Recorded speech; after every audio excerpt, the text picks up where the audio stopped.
You know, two of my greatest fears is falling to my death and being eaten alive, and this film does a great job of illustrating that. My name is Brandon Keith Avery, and this is just my opinion. Hey, what's going on, everyone? Thank you so much for tuning in to my opinion/review for Crawl. I really do appreciate it. And if this is your first time finding me, please consider clicking that subscribe button and also the little bell so you can be notified when I make uploads. Now, this film Crawl is actually based on a true life event that had to do with alligators and Hurricane Florence. It's being directed by Mr. Alejandro Aja. And if you're not too familiar with his work, he directed High Tension, which came out in 2003, The Hills Have Eyes, and Paranormal 3D. And I enjoyed all three of those films very much. But what is Crawl about? Well, a young woman, while attempting to save her father during a Category 5 hurricane, finds herself trapped in a flooding house and must fight for her life against alligators.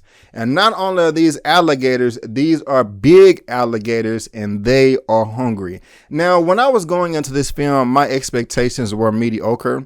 I only saw the trailer one time, didn't see it anymore after that. And I was thinking to myself, okay, this looks like a pretty good suspense thriller. You know, I think I'll have a good time. And I did have a good time. This film was great, and I enjoyed a lot of it. There is so much to enjoy within this film. And the first thing that I want to talk about that I enjoyed is the opening credits of a film. I hate when I have dull opening credits in a movie and it slows down the momentum of the film, pushing it forward. But that's not the case here. We have great opening credits that do serve a purpose and lets you get to know the main character early on that comes to serve itself in a great way later on in the film. And who are the main characters in this film? Well, we have Haley and Dave, played by Kayla Scoladero and Mr. Barry Pepper. And these two people right here, you've seen before. You've seen both of them in the Maze Runner franchise, all three of those films, and I love those very much. And what I like about Haley, the main character in this film, the protagonist, is she's very, very focused. She's a swimmer, and she concentrates on everything. Every move that she makes, every mannerism that her body does unconsciously is also calculated. And like I said just a moment ago, that comes to pay off later on in the film. And I also just like this film that it really doesn't waste any time to get started, especially when it has to do with the alligators. Like I said, there's a hurricane and people need to get the hell out of Dodge so they're not swept away by all the wind and water, and especially these alligators, and they don't waste any time to get there. Now, you may be saying to yourself, why in the hell are these people stuck in a hurricane in the first place? Why didn't they escape like everybody else? Well, the film does a great job of infusing a good plot device in there. Alligators that has to have these characters stuck in the current position that they are in. And I loved every moment about it. Also, this film takes place 95% in the house. So there's a lot of small hallways and corridors and just enclosed places that makes this film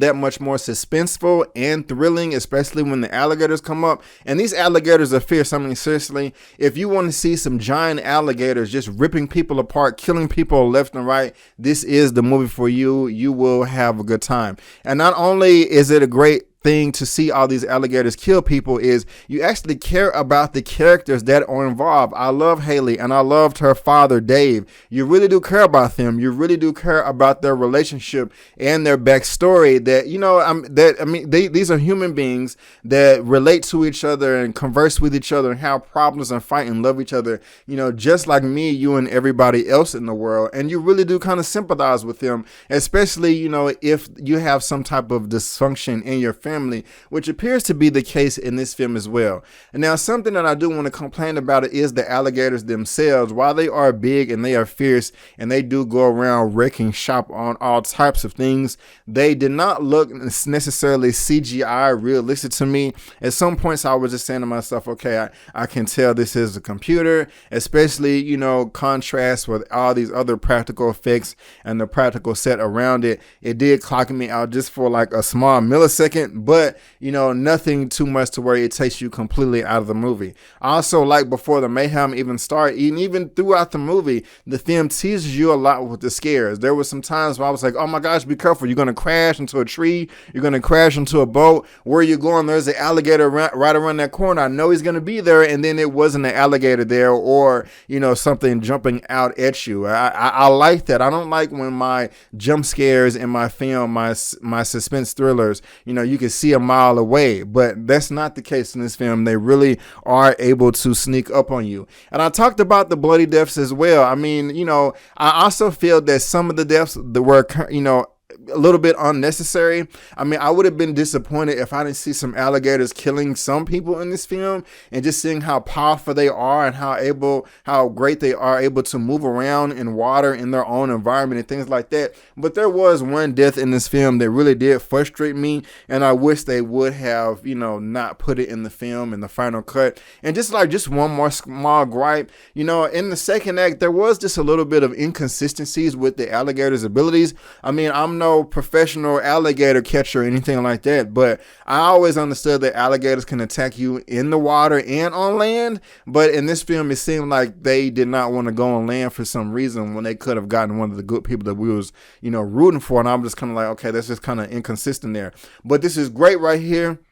This film is told, like I said, in a small enclosed space. Every time the characters are making some type of advancement for their safety or freedom, just something random happens that like makes them, you know, take 2 steps back. And that's just one of the things that make this film great. It's only coming in at 1 hour and 27 minutes, so it's not going to take too much of your time. And I think you will have a great time watching this movie, especially if you like alligators. If I had to rate Crawl out of a 1 out of 10, I would give it an 8.5 out of 10. Yes, an 8.5 out of 10.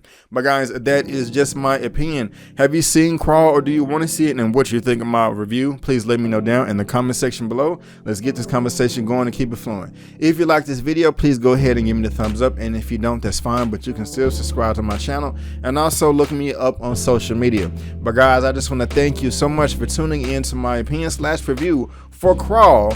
And before you go, don't forget that my name is Brandon Keith Avery, and that's just my opinion. Peace.